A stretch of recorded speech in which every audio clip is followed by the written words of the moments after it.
Welcome to Busy Living Sober. Busy Living Sober. Busy Living Sober. It is episode 440. I'm back. Oh my gosh. Getting comfy here because we have a big podcast today and it might be long. I'm just giving you guys fair warning that today could be very long. So if you're here for the first time, welcome. And if you're back, good to see you. Good that you're here. I'm so glad you're here. And oh my gosh, what a whirlwind. I have been on a whirlwind, gone for 20 days. Has anybody ever gone away for 20 days? Oh my gosh, it's a long time to be away from your pets, your home, your life, everything you do. But I went and I'm home and I went and it was safe and I was safe and it was an adventure. That's all I'm going to tell you. And I want to tell you, I want to preface everything that this is my opinion only. This is what my experience was and what happened to me. And I just want you guys to be open today when you're listening to me because I've been busy living sober. That's for sure. So I'm going to start at the beginning. Let's say this. I was raised Roman Catholic. I went to Catholic church my entire childhood until my parents' divorce when life became absolutely insane and church kind of got put by the wayside and it wasn't as like important or anything. And then of course I was getting older and when a lot of people go to college and go out on their own, they like me, we made our own choices. And we're like, I don't want to do church anymore. I don't need to do church anymore. It's not part of my life. I don't need it. It's kind of not important anymore. I'm just going to do Elizabeth's will. I'm going to go figure out what I want and forget about God and church. Okay. So that's where I was with the Catholic Church. Then I got married to my first husband. We got married in the Catholic Church. For better or for worse, my mother was like, even though my husband was Episcopalian, she was like, we're going to get married, have you guys get married in Catholic Church. I was like, okay, fine, but you have to offer them communion, yada, yada, yada. Did all that, got married in the Catholic Church, made that sacrament. Then I baptized my kids Catholic, and then everything went down with the Catholic Church. Okay. I went through a crazy divorce, and in 1996, all the stuff was going on with the priests. I was like, I am not having my boys go to Catholic church and have something happen to them. So I left the Catholic Church altogether and I raised my kids Episcopalian, and I've been Episcopalian ever since. Okay, then we go back to about a month ago. A month and a half, I guess it must have been now a month and a half ago. I was listening to the Halo app. I decided to listen to Halo during Easter. I thought I'm going to just do some Catholic stuff over East. I'm just going to see what it does for me because ever since getting sober, I've always been searching and searching and searching. As you guys know, I've studied the Kabbalah, I've studied Buddhism, I've studied all these different kind of religions, and I went back for some reason to Catholicism. I was just like, okay, I'm going to go to the Halo app. I'm going to listen to this during Easter every morning. I'm going to get up. I'm going to put on the Halo app, and I'm going to listen to whatever it was, from 10 minutes to 20 minutes of different things that were going on the Halo app. And I heard Jim Wahlberg's testimony, his AA testimony, and what happened to him, and how the Mother Teresa came to the prison. And I was like, oh my gosh, I started crying listening to his story. And I said, oh my gosh, I got to get this guy on my podcast. Also, something happened with my kids, and I just got really scared one night. It was a Sunday night, and I was worried about my kids, and it became so overwhelming that I was freaking out, and I fell to my knees, and I'm like, God, please make sure you take my kids before me. Please, please, please. I don't want to be scared anymore. I'm so scared. I'm so scared. I've got all this fear in me, so much fear. I ended up getting out my God box. I put my kids in the God box. I prayed, I prayed, I prayed. And that Monday, I reached out to a friend of mine here in Del Rey, and I said, how am I going to get Jim Wahlberg on my podcast? She's like, you need to call Ann Vucek. So I call Ann.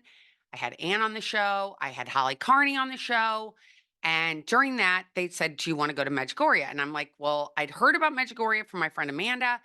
And so many times she talked about Medjugorje and how many amazing things happened to her there, and so many stories that happened while she was in Medjugorje. And I was like, oh my gosh, should I go to Medjugorje?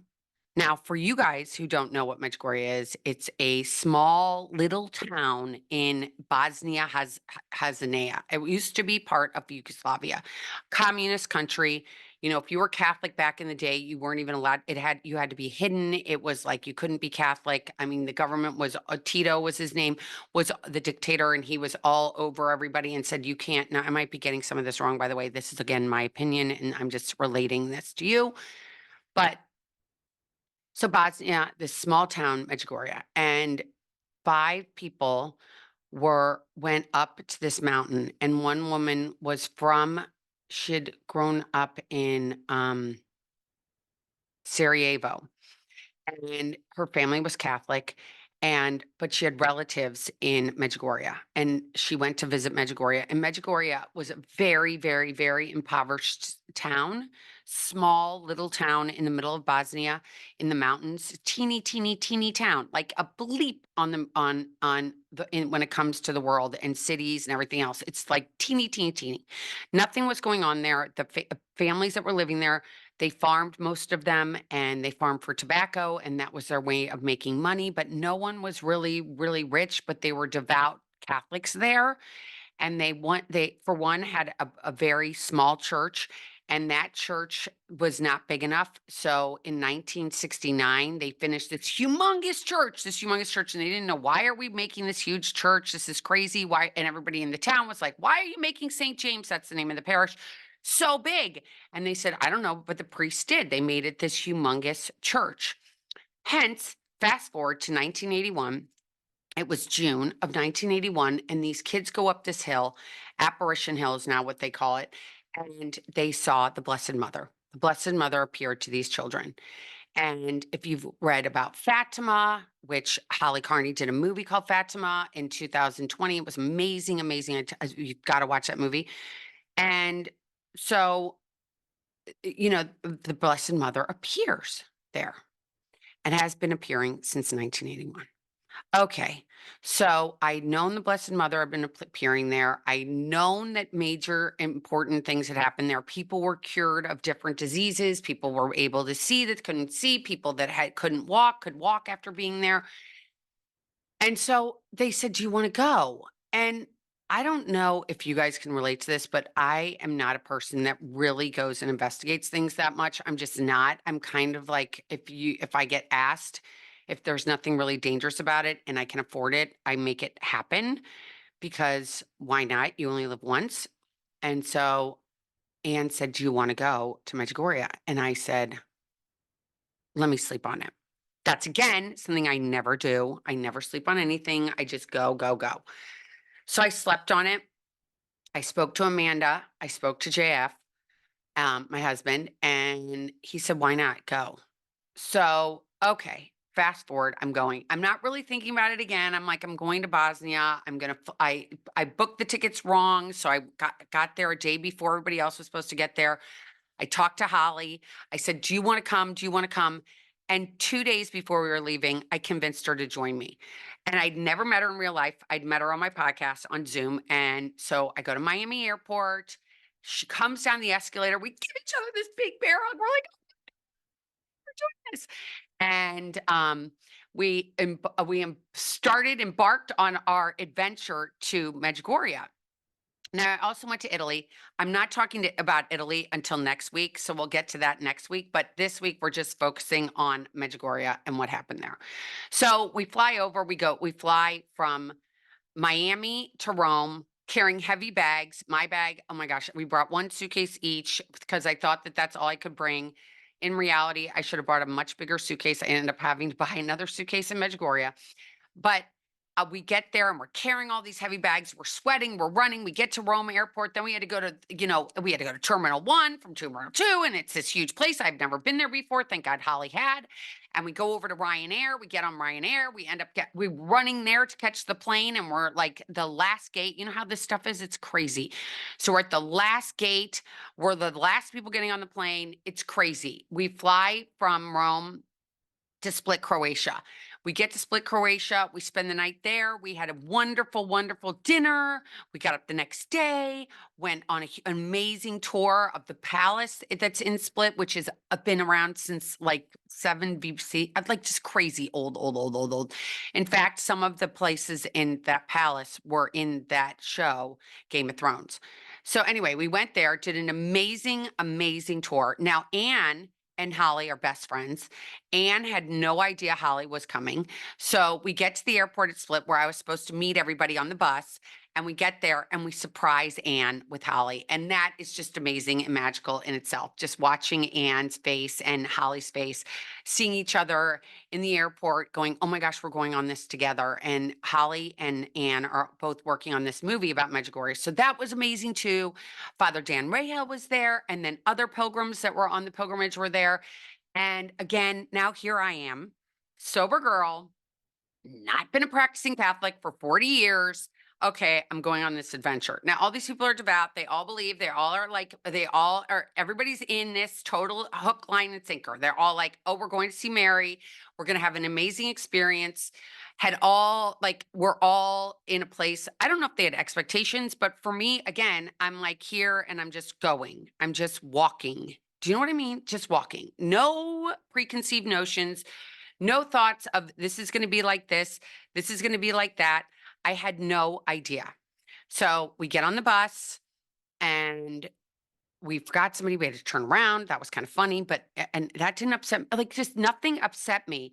And I ended up sitting down and I sat next to a young woman who's from Orlando, 24, amazing, amazing Stefina. She's going to come on the podcast at some point, but Stefina was sitting next to me. She is a missionary, 24 years old. She has an amazing story. I'm not going to share it right now. I'm going to share it at a later date. I'm going to let her share a story with you guys. But Stefina was sitting next to me, 24 years old, beautiful. Family is Indian from India, and she's just gorgeous and beautiful and spiritual and just has an amazing presence about her. So I sit next to her. We're in an, we're both on the, sitting on the aisle and we're talking to each other the whole way there. And again, I don't have many preconceived notions, but then they started doing the rosary. Now, if you're not watching this on YouTube or on my website, I'm holding my rosary that my friend Mo gave me, Maureen, and her husband Alfred. They gave me this rosary, and I've been saying it every day since I was there. But they started saying the rosary, and I'm like, okay, I don't know how to say the rosary. I don't even know what's going on. Where if I just like ended up in a cult, like what's going on here? Am I like something happening to me here? I was kind of like a little like apprehensive. But again, I went along with it. I was like listening to them say the rosary. I was listening to them pray, but I was kind of like acting, I guess you would say. I was like just doing it and I'd hold in my hands and I'd start saying the Hail Mary, what I remembered of it. Again, haven't been a practicing Catholic. I know our Father very easily because again, in AA, we say it all the time. So that was not something that I had forgotten. But all the rest of this rosary thing, I was like, oh my gosh, I have no idea what they're doing. I'm just going to sit here and I'm just going to lip sync it, right? I'm just going to pretend I'm doing it. So again, I'm kind of like, what am I doing here? But I'm going to just go with it.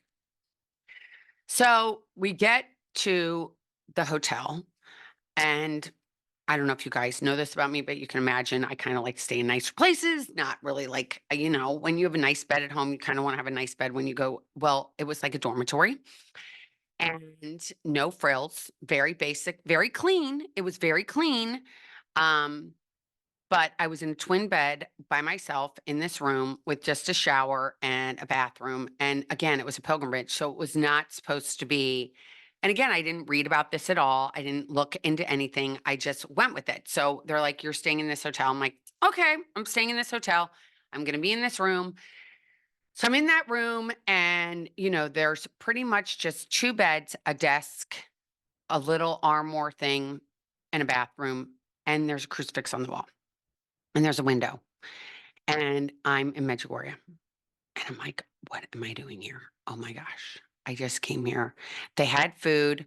Um, Not to knock anything, I'm just not crazy about the food that was there, but that's just me. So I ended up eating a lot of oranges. I didn't eat a lot of food. The food just, I couldn't do it. I don't know why. It just did not appeal to me. So I just kind of ate the fruit that was there. I had oranges and bananas like every day. That's what I ate. Um, and we went to church, and in Medjugorje, the church is huge, St. James, and you go to there's all different sorts of masses each day, all day long, in all different languages. And the English mass, I think, was at 10 a.m. I think that was the time of it. At 10 a.m. was the English mass. So I go to this English mass. Now I'm going to tell you guys, I have been to a Catholic service. I'd been to two prior to this trip. So I'd gone to two down the street at St. Vincent's here in Delray Beach. And I went on Easter and I went one other time. So I get there and I go to this church. Oh my gosh, you guys. The church is huge, huge, huge, like way bigger than the church here. And it is packed, like literally standing room only. Like people are sitting on the floor in the front, people are sitting all over the place.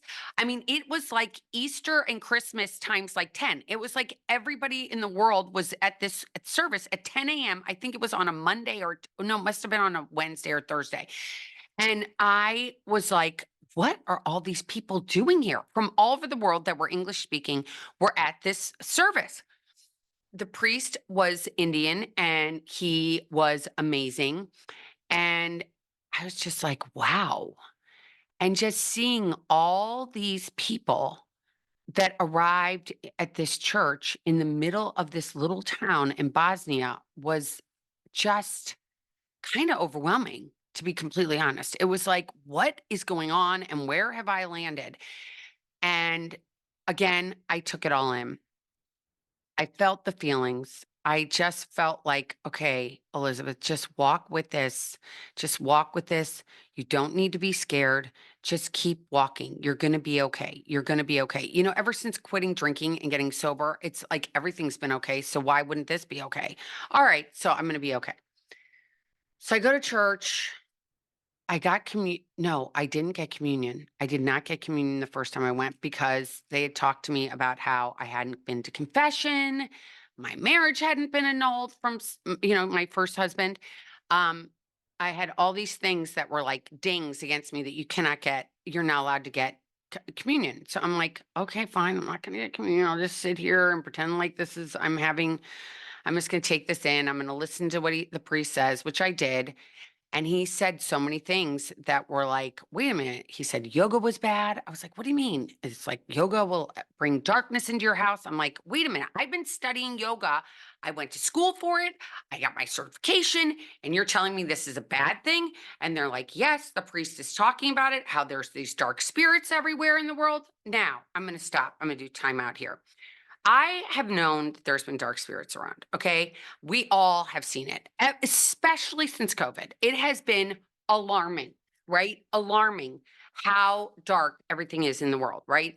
Everybody got locked in their homes for this long period of time. There was COVID. They closed everything. You couldn't go to an AA meeting. You couldn't go to church. You couldn't do anything, but you could buy liquor. Okay. I always thought that was really odd.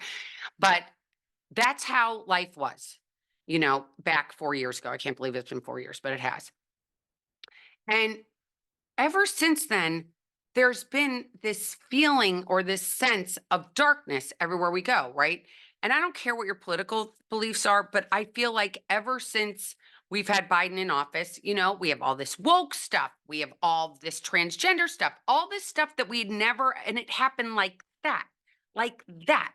And people not being like, I have people that I don't talk to anymore that know the way I voted, and they're like, I'm not going to be your friend. The way I handled COVID, I handled COVID in a way that my husband and I decided not to get vaxxed. That was what I wanted to do.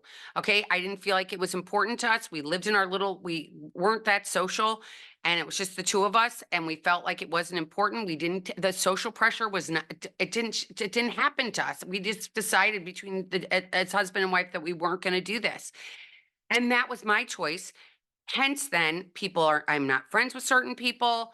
Other people don't talk to me. They know the way I voted. I'm very conservative. I like the old ideals and views. I don't think that things need to be changed. There's even people in my family that don't talk to me and don't like it. Um, and, the darkness has been, to me, kind of scary. It's been really scary to me. And I didn't know where it was coming. I kind of knew that it was dark and it was coming from below. We'll just say below because I hate saying that word. But because of that darkness, all I wanted was light. So I was like, how am I going to get light? And I thought yoga was going to be the answer. And they're like, nope, not good. Yoga's not good. And you're probably listening going, what do you mean yoga's great? What do you mean? Everybody does yoga. I'm like, well, they say it's a portal for darkness. And I was like, okay. So now I'm having, so all right, get back to we're in, so we're back. Now I'm going back to Medjugorje. So I'm in Medjugorje. They're saying these things. I'm confused as anything. I'm calling JF back in America. I'm calling my friend Amanda. I'm like, they're saying this, they're saying that, all these things they're saying. What do you think is going on? This is crazy. They're like, Elizabeth, this is crazy. You can't believe this stuff. And I'm like, I can't. It's just too much. I'm just going to keep doing what I'm doing. So I went again and I just walked with everyone. I didn't put pressure on myself to do certain things that they were like, oh, go do confession, Elizabeth, go do confession. I was like, I don't think I'm going to do confession. I haven't done confession in 40 years. I'm not even a practicing Catholic anymore. Why does it matter? Mary loves me no matter what I believe. And they're like, well, that's true. And so I was very, I don't know if you would say I was having an out of body experience or what it was, but I definitely was just walking and I was having feelings. I felt a little bit judged. I'm just going to be completely honest with that. Like, oh my gosh, here's this girl, a woman. I'm a woman, not a girl. Let's be honest. I'm 55. But here's this woman on this trip who is not really a believer. And what is she doing here? But they were lovely and kind to me. I just felt it a little bit. Let's just say that. I just felt it a little bit. Like, what is she doing here? And why is she here? And we've got to change her. When is she going to change? When is she going to see the light? When is she going to become devout again? When is she going to become a Catholic again? What is she doing on this pilgrimage? We've got to get her. We got to get her. What are we going to do to change her? And I'm like, I am not up to be changed. I am not a member of a cult. You cannot convince me. You cannot do anything. Like people say A is a cult, and I'm like, no, it's not. I went there. I do what I did. I went. I did my stuff. I did not get like a hook, line, and sinker. No, did not do it. So I have to say again, this is all my opinion. This is my experience. And I have to tell you this, I stayed open. I stayed open. I wasn't closed. I was like, all right, I'm going to listen to you people. But I felt like the more pressure they were giving me to be like, become something they wanted me to become, the less I was like, I'm not doing that. Now you're pushing me away. Cause I'm like, you put rules on me and I'm going to go the other way. So I'm like pushing myself away. And then we went to church one day in the annex. It was on a Sunday. It was Sunday. The reason I know that is because church on Sunday was in this annex. Now, by the way, they have an outdoor area for church that is huge. Okay. It's like bigger than a football stadium. I swear. There's so many places to sit and there's so many people from all over the world and everybody's praying and they do all these things. And at 5:40 every afternoon, Mary appears to one of the apparitions still to this day. And when that happens, all the bells ring and it was just, it was like this magical place. Like I had gone to a different place in this world. I like went back in time. So I go to the mass that's in the annex. Now I'm taking communion. No, I still wasn't taking communion. I wasn't taking communion. And I went and afterwards I went shopping to buy rosaries or something for people. And by the way, if you want a rosary, reach out to me. I'll send you one that's been prayed for by the Blessed Mother. It's been prayed for by so many people. And I have these rosaries that are protecting me and I feel really blessed to have that. But if you want one, let me know. And so I we went shopping, and then we got something to eat, and we came back, and at 5 o'clock they start doing confessionals. And for some reason I said, all right, I'm gonna do confession. I'm gonna do confession. Then I can get communion. I'm gonna do confession. So when you're in Medjugorje, this huge Saint, you can go Google it. You can Google the church St. James in Medjugorje. You can Google the whole thing, and you can see that there is like shops all around it on the outside, and restaurants and hotels that they've been building. And then there is right outside the church is there's confessionals in little rooms like stalls. And then sitting outside, and the weather was beautiful, by the way. It was like a spring, early summer days. It was beautiful. And there are priests everywhere, sitting all over the place. And in front of them, they'll have little plaques that say, I speak English, Portuguese, Spanish, Korean. I mean, every religion that you would ever imagine. So, of course, I go to the English speaking priest that's sitting there, and I'm like, and I say to my friend Stefina, I don't think I'm going to go. Do you think I should go? Should I go to this priest? Should I go to another priest? What do you think? What do you think? What do you think? And I'm standing, and there's lines for everybody. So I'm standing in this line. And she's like, no, just stay here. Just stay here. And I'm like, okay. I'm like, help me, help me. So I was like, can I tell you confession right now? I'm going to tell you my confessional right now. And it was like TMI, I think. But anyway, she was so gracious and so lovely. She listened to me. She helped me. We talked about what it was to do confession. Because again, I hadn't done it in 40 years. Let's be honest. It's been a long time. And probably last time was 15 years old or even younger, let's be honest. And so I didn't really remember what to do and how to be present and how to do the whole thing. I was so nervous. I'm like, my hands are sweating. And I'm like, what am I supposed to do? So she walks me through it. I wait in the line. I finally get up to the priest, Father Daniel, and I sit down, and he's wearing a brown cloak because yes, and he's anyway, so he's wearing his brown cloak, and he's got on sandals, and he's sitting there, and he's got gray hair. He's good looking guy. And I sit down, and I'm like, hey, uh, I haven't done confession in 40 years. And he sits back, and he puts his arm on the bench, and he goes, I better get comfortable. And I started to laugh. So he made it really kind of like, he eased the tension for sure by saying that, and made me feel more comfortable. And then he, I proceed to talk to him, and he's from Florida. Okay. He was in Florida. He was at St. Vincent's, the church that I've been to twice already. He had been working there. Right now, he's coming back, and he's going to be working in Tequesta, Florida, which is near Jupiter. But he was at the church right down the street. Okay, I'm in Medjugorje, billions of miles away from where I am right now. And I'm in Medjugorje. There's priests everywhere. English is the one, here's an English priest. And I go up to him, and he's from Florida. Not only is he from Florida, he's from St. Vincent's Church. Right, literally, I ride my bike there. It's like not even, it's blocks away. Is that a God thing, or is that a coincidence? Well, I don't believe in coincidences. It's definitely a God wink. I'm like, oh my gosh. Oh my gosh. Oh my gosh. Okay. I feel safe. I feel safe. I proceed to tell him what I tell him that I've been practicing Episcopalian. I've not been Catholic. And he was so gracious and so lovely and made me feel so comfortable and at home. And I was like, wow, something happened to me. They said it was going to, but I didn't really believe them. They said something was going to happen, and it did. It's like I got lighter. It's like I got peace in my heart. It's like I'm not a horrible person, especially as an addict and, someone that was in active addiction till I was 37 years old. And let's say I haven't been a saint ever since getting sober either, by the way. But to feel like somebody hear me and talk about what I had done in my past, and to say, you've been forgiven, was this feeling and this sense like I'm not an ogre anymore.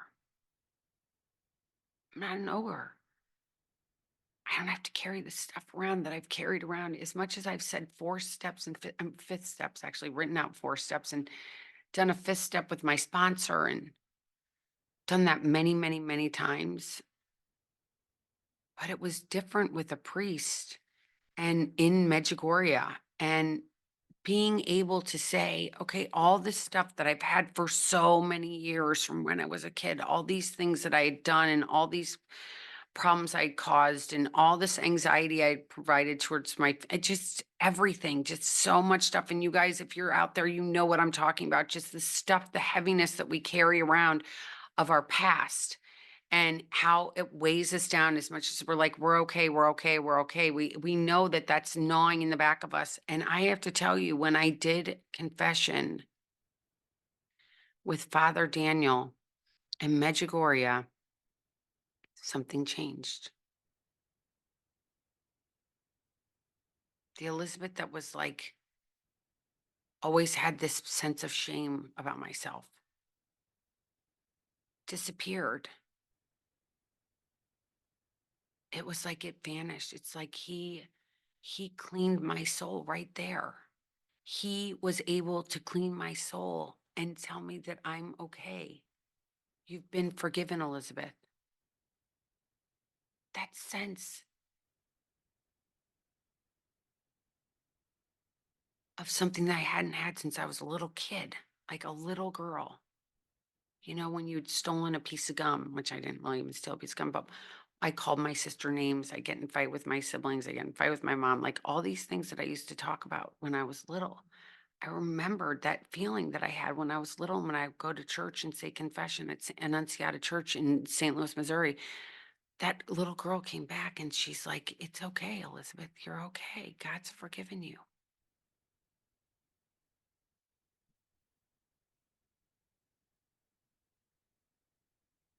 To say that it was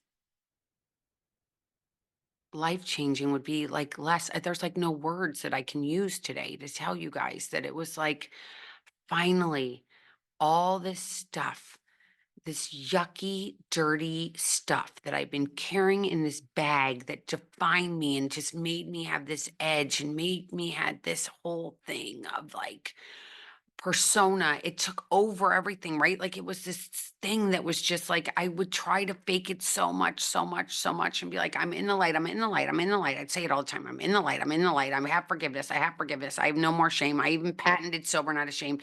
But inside, I still had that shame still. And I didn't realize until that moment that I did confession that it went, you've been forgiven, Elizabeth.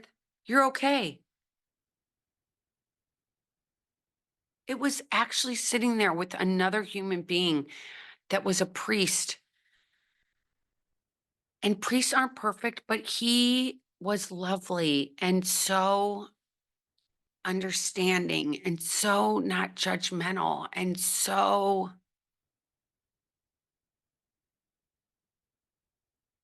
perfect for Elizabeth, perfect for me. It was like it literally, God put him there from Florida, from Delray Beach, has lived in Lake Worth, right up the street. Like this was the person that I was meant to do this with. And I don't believe in coincidences. I just don't.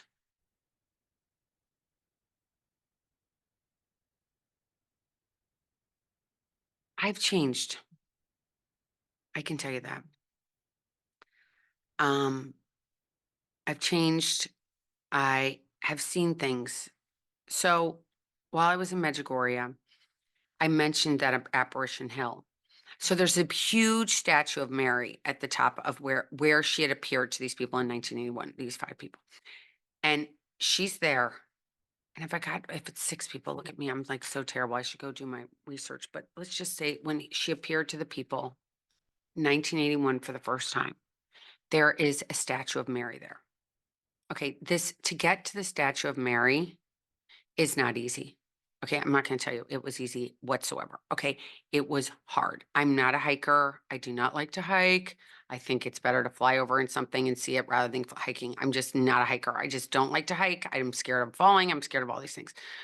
And this hill is boulders, like huge, huge, huge, huge rocks. And like there's jagged edges everywhere, and dirt is missing because people take dirt from the hill and bring it home. So there's like, it's dangerous. I think it's dangerous. I climb up to the top. While I'm climbing, there we stop and we do the rosaries, and there's different point stations of the cross that are along the way. And as I'm walking, there's young men carrying people on stretchers. They've got stretchers, like a stretcher you would see from an ambulance. They have people sitting in these stretchers, okay, or lying down or sitting up or whatever they're doing, and they just want to get to Mary. These young men that are doing this are in recovery. They're all working towards their recovery. Okay, was that a God? And I was like, what? They're like, oh yeah, this is these. So people go to this rehab there, and I can't remember the name of it, you guys, but I'll put it in my notes. Um, we went to the actual rehab and we talked to people that were there. So there's a men's and a women's facility there. It's not 12 step. It is all God based. It's Bible based. And one of the things that the gentlemen do for their job while working at the rehab is carry people up Apparition Hill. So people who cannot walk, people who have had wherever they are in their abilities that cannot walk any longer and want to go see Mary, these young men that are going through this treatment program carry people up this crazy, scary mountain. It's not scary. It's just hard. It's not easy. It's not like walking up a cute little path and you're like, it's easy and there's a babbling brook all over the place. Like there's big boulders everywhere. You've got to take your time. You have to go slow. You've got to watch where you're making your steps. And here come these young men carrying these people up, and they're going up just as fast as goats. It's like they're like running up the hill with these people on these stretchers. And I am just going, oh my gosh, people are good in this world. People are still good in this world. And these people want to get better. And they're willing to do whatever they ask them to do to stay sober, to give them sobriety. They are willing to do whatever it takes, if it even means carrying people up this Apparition Hill so they can go see where the Blessed Mother appeared for the first time in 1981. I was in awe. I was so floored by what extent these gentlemen were willing to go to. They were willing to carry these people. They wanted to get sober more than anything. If you tell me to go climb a mountain and carry somebody, I'm going to do it. And they did it. And they were sober. I was like, oh my gosh, if this isn't where heaven is right now, I don't know where is. People are literally willing to go to any length to beat their addiction, carrying strangers up a hill, giving these people the ability to go be with the Blessed Mother on the top of Apparition Hill on a stretcher, and to be able to go up there and pray with her. It sends chills through my legs. It's amazing. There is good in the world, you guys. There is good. There's amazing goodness out there. People are getting sober, doing whatever it takes. If it even means climbing a mountain with somebody in a stretcher that can no longer walk for whatever reason, and they want to go and be close to the Blessed Mother on Apparition Hill in Medjoria, they carry them up there. Think about that.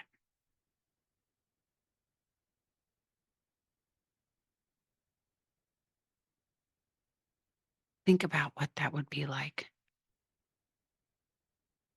to carry another individual who wants to go pray and be with the Blessed Mother where she had appeared. And if you weren't able to do it because of whatever was wrong with you, and to know that people will help you that you don't even know.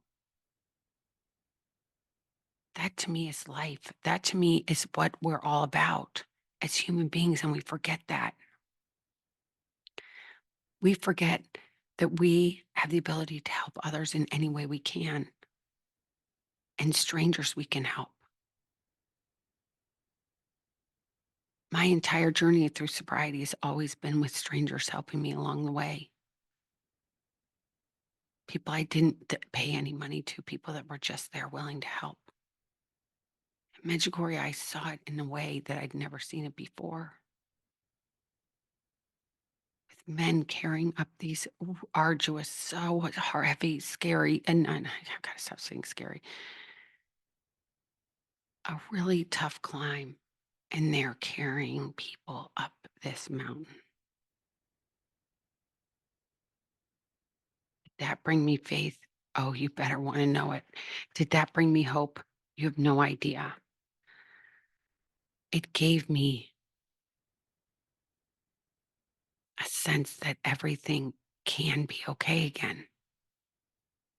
We can all have the light again. If I'm watching these young men battling this disease, which we all know is so cunning, baffling, and powerful, and to know that they're going to any length to carry up these people up this mountain to go be with the Blessed Mother, just to pray with her, just to be in the area she was back in 1981.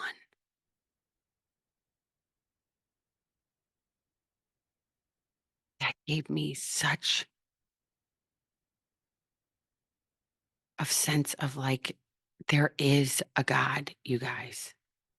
The Blessed Mother is here. We think it's not. We think because of life and where we are today that it doesn't matter anymore. Nobody believes anymore. Nobody goes to church anymore. Nobody does any of these things. We all believe in whatever we believe in, but God's always at the last bit. It's all God. The God today is money, right? Thanks to the Kardashians and all those rest of those tacky people that are in the world. We think we have more people know who the Kardashians are than anything else. And we sit here and we don't think that there's a God anymore. And we think about God last and we think about the Blessed Mother. I mean, I never thought about her at all. Now that's all I think about. She loves us. God loves us. I have to tell you guys, though, one thing that happened that was really, oh, it's kind of scary. I'm just going to warn you guys, it's just kind of scary. So, I don't know if any of you guys watch Poltergeist or if you watch The Exorcist or any of those things. Well, I don't. It scares me to death. I don't like watching those things. It's darkness, darkness, darkness. It makes me want to run away. It makes me want to hide. It makes me want to be scared. It makes me everything. So I go to church one day and there was a young lady that was there and she has, I think, been practicing religion anyway her entire life, but something had happened to her. Darkness came inside of her. The devil came inside of her. And I watched her speak in tongues. She was getting communion and she goes up to get communion. And out of her comes this voice that I'd never heard before, like scary, like, oh my gosh, it was.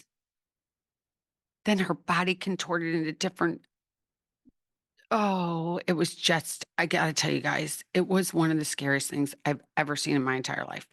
And you guys are probably going, what did you do, Elizabeth? What did you do when she's saying this? And her body's like getting like a snake and she's doing this. And all I wanted to do was run and cry. I mean, I was so scared. I was so scared. I was like, I don't want that to ever happen to me, to anybody I know, to anybody I love, to anybody I don't even love, to anybody that I even have ever seen. I just don't want that darkness to come in them because it is frightening. It is so frightening. And thank God, Father Dan Rehill, who's an exorcist, was giving the communion. He was able to help her. But oh my gosh, it was so.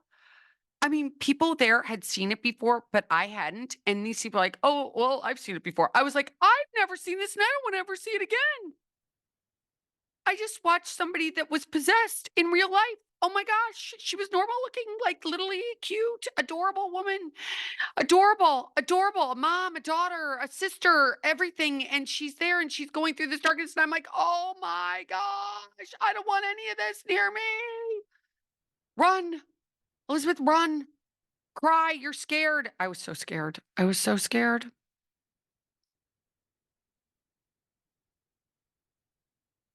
But I'm going to tell you this. I'm one of those people that believes that everything happens for a reason, right? So sometimes we don't even know the reason. Sometimes it might be months, sometimes it may be years, it might be decades. We don't even know why the reason was. But I know the reason why I saw that because I know that I cannot ever go back to anything that has anything to could bring any darkness to me. So I'm called JF and I said, get out all the Buddhas, get out all the yoga material, get all of it out of our house, get it all out. Everything I had, all the books that I had, all the stuff that I had, all the statues I had, all of it. I said, get it out. I don't want any of this coming through me. I don't want any darkness. And you might be listening going, okay, she's crazy. She's lost her mind. She's done. What is she doing? If you saw this, you would do the same thing.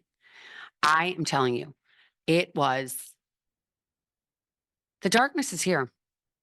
It's here. It's all around us. So, what are you going to do? What would you do if you saw something like that and you knew for sure that there's darkness now? What would you be willing to go to? What lengths would you want to have that stuff in your house to have think that there could be, even if there is even a question of maybe even a sliver of the fact that there could be darkness coming into your house from it? You get it out. If you knew something was in your house that was making you guys sick, that could make you even sicker, or could hurt somebody in your family, you get it out. It would be no question. You'd be like, I don't want this in my house. That's how I was. I was like, take that away, get it away. It's all gone. It's all gone. There's no more in my house. There's no more in my house.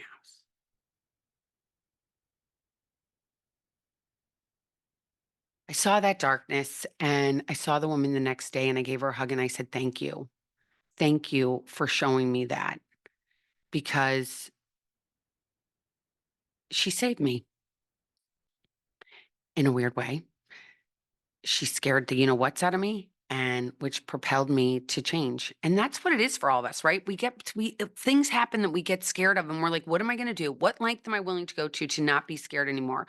We scare ourselves when we're drinking, right? We wake up, we're like, who is that next to us? What did I do last night? How did I hurt somebody? What did I do? What has my life been like? How did I get here? This is so scary. I live in such a dark place. I'm willing to go to any length to get better. What are you willing to do to help me? How can I get better? I was shown this and I was willing to do anything, go to any extremes to get better.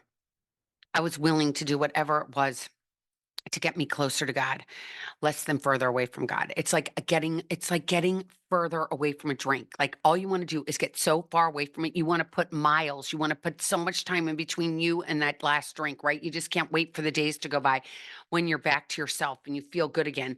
And then the same thing happens with God. You want to get more God. You're like, how can I get more God? How can I get more God? What do I need to do to get more God? I want more God. I want less Elizabeth. I want to know. I want joy. I want happiness. I want light. I don't want dark. I don't want to let any darkness in my life. I don't want to let any of that. I had enough dark. Alcohol was so dark for so long in my life. It was such the answer for so long. Do you understand? I think you do if you're listening. You know that alcohol's dark, right? It kills our soul. I always say that, you look, my soul when I was drinking was like a dark, stained out stained glass window that had soot and dirt on it. And then when I got sober, it got clean and the light could come through. And I want to get more of that light. And I've been searching and I've been searching and I've been searching and I've been searching. And here I am. I get invited to go to Medjoria. And I never really knew that this was going to happen. And look at what's happened to me.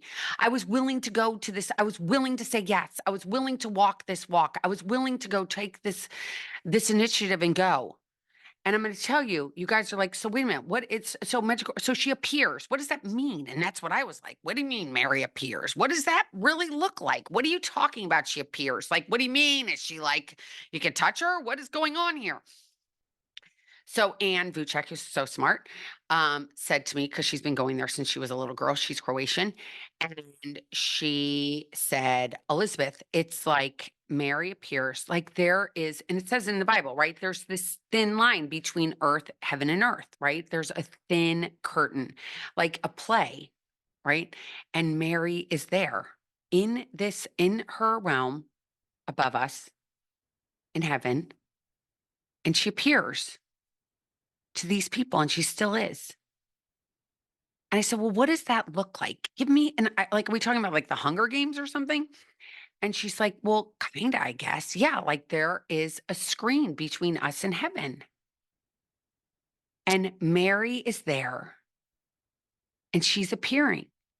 And I said, "Well, are there other people there? Like, what happens?" And she said, "Well, one of the gentlemen that she was a translator for, she asked him these questions. And asked him and said, "Well, wait a minute. Is Mary just sitting there? Like, what is she doing?" And one day he was talking to her and he was like looking around, like, "Wait, who's next to you? Is there anybody on the other side of you?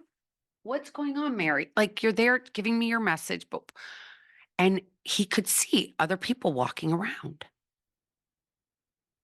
And you might be like, "Elizabeth, this is crazy. This is off the charts." Okay. If you think it's off the charts, I'm going to put this out there too. Not only if you want a rosary, number two, you got any interest in go to Medjugorje, you let me know. I'm going to put together something. If you're interested, you let me know. Send me an email at elizabeth@elizabethchance.com. We will go from there. We'll see if we can get a group together and we will go. But I'm going to tell you, so she comes and she appears. And these people have had doctors put pulse ox on them. They have put everything on them when this is happening.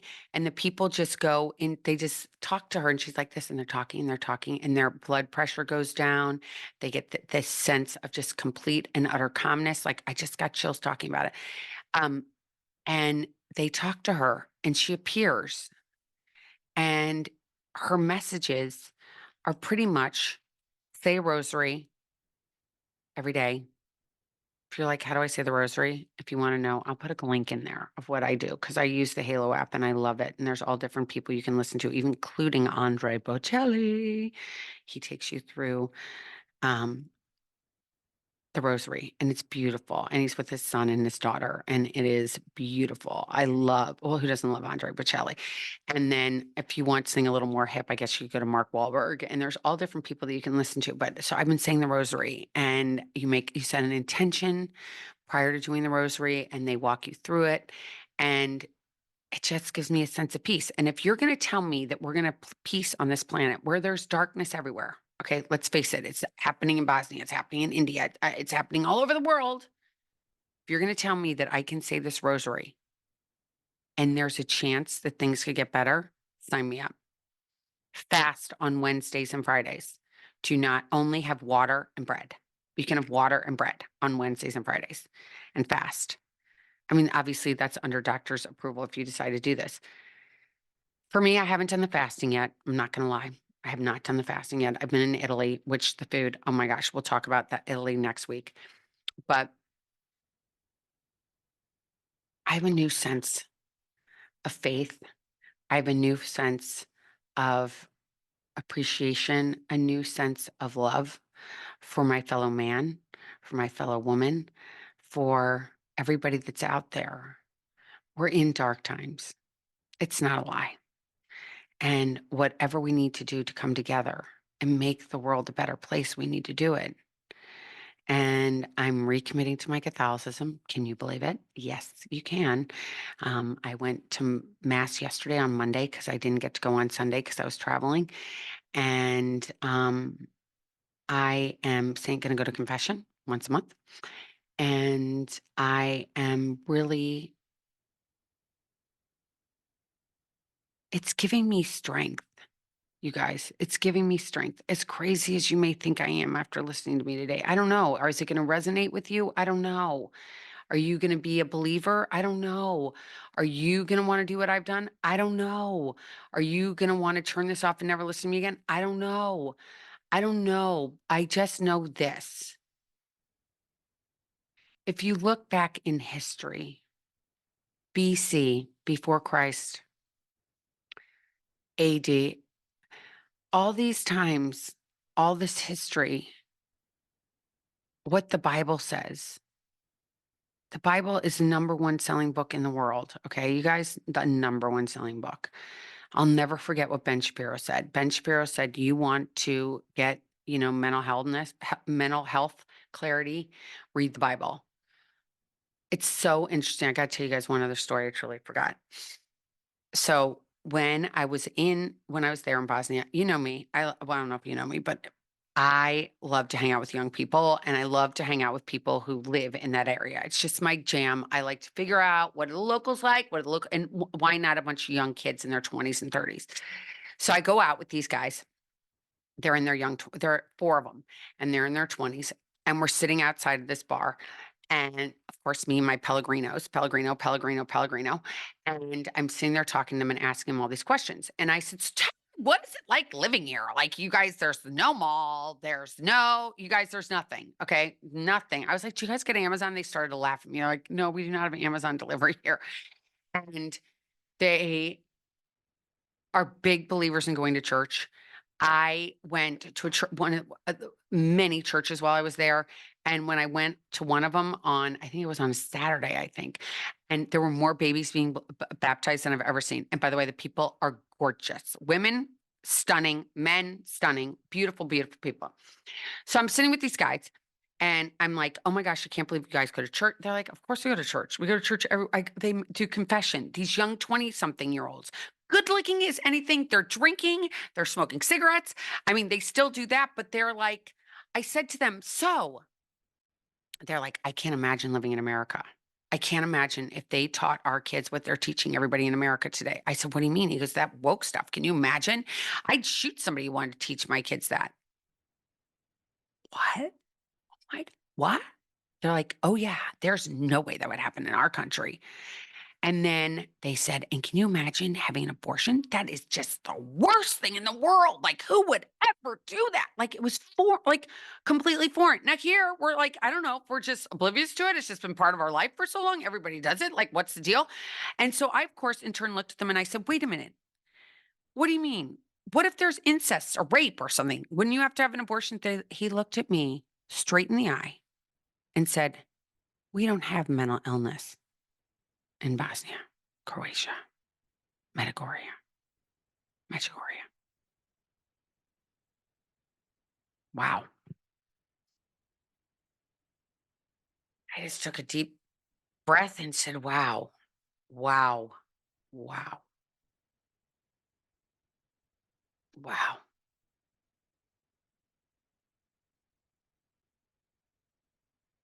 The basics, you guys, the basics, what life is about, the basics, love, family, forgiveness, being good people, believing in something, having morals, having ethics, having belief in something bigger than you. That's where it's at. That's where it's at, you guys. That's where it's at. If I had known now what I had known 2 months ago, let's just say go back 2 months. If I had known 2 months ago that I was going to go to Medjugorje and I was going to go on a pilgrimage and I was going to go be with these people I had never met in my life before, if I had known what was going to happen if I walked through this walk, if I had known that I was going to be open, truly open to whatever came in front of me, and I didn't put up that wall. In the beginning, I did, but towards the end, I didn't. Let the wall come down. I let the wall come down. Because I let that wall come down, the grace of God came in. Do you get that? Do you feel like you have a wall? Do you have something that's holding you back from being your true authentic self? Do you have something that's holding you back from having a relationship with God? What is it? What is that fear? Identify it. Identify what that means, what that feeling is. Think about it. What is keeping you away? What is keeping you away from finding love and light? What is standing in your way of your pure happiness? What is it? What has you? What lies are inside of you? What lies are you telling yourself that you don't, that are keeping you from getting that peace, that joy? What is standing in your way? You can have this. I am not special by any stretch of the imagination, but I was willing to do something that I had no idea what was going to happen. I had no idea what the outcome was going to be. I was just willing to walk. I was willing to say yes. I was willing to be open. I was willing to receive love again. I was really willing to have acceptance again and to love Elizabeth again the way God wants me to be, not the way Elizabeth wants me to be. And it's not about the smoke and the mirrors and the money and all the rest of the other noise that goes and surrounds all of that. It's about literally one person's relationship with something you cannot touch. I have been able to feel God before, and I feel him today like nobody's business. And Mary, the Blessed Mother. I know some of you are going to feel like I've gone off the rails, and that's okay. That's your problem. That's not my problem. That's your problem. It's what I've identified, it's what I've seen. And if you want to go see it or you want to learn more about it, reach out to me. I'm going to tell you, when I was in Europe, Mary was everywhere. Everywhere. I'm going to go more and more into that in next week's podcast. But I want to tell you this.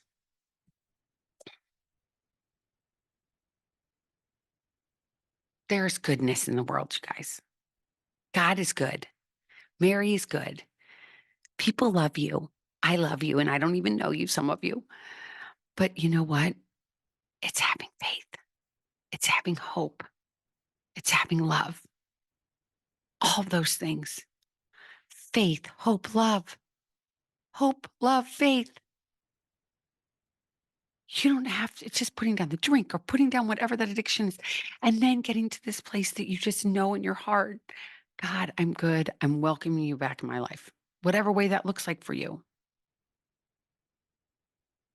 Nothing's scary. Nothing's going to bite you. I promise. I promise you, if you are willing, if you're willing.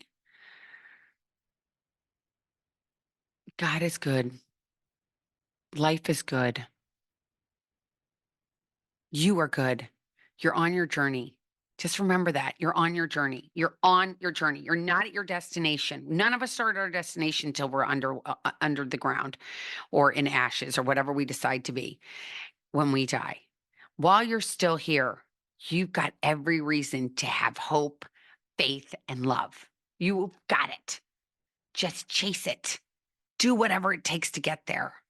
I am willing. I'm going to continue to chase. I'm going to continue to search. I'm going to continue to uncover. And I want you guys to be on this journey with me. If you are interested, let me know. Send me an email at elizabeth@elizabethchance.com. I have no idea how long I've talked. I think it was a really long one today. I knew it was going to be.